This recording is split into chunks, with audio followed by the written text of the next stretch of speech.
dan Sahdu pulang kerja kena hujan.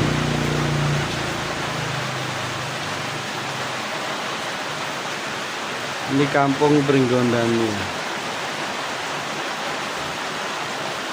Kakak nggak nyampe 20 kepala keluarga.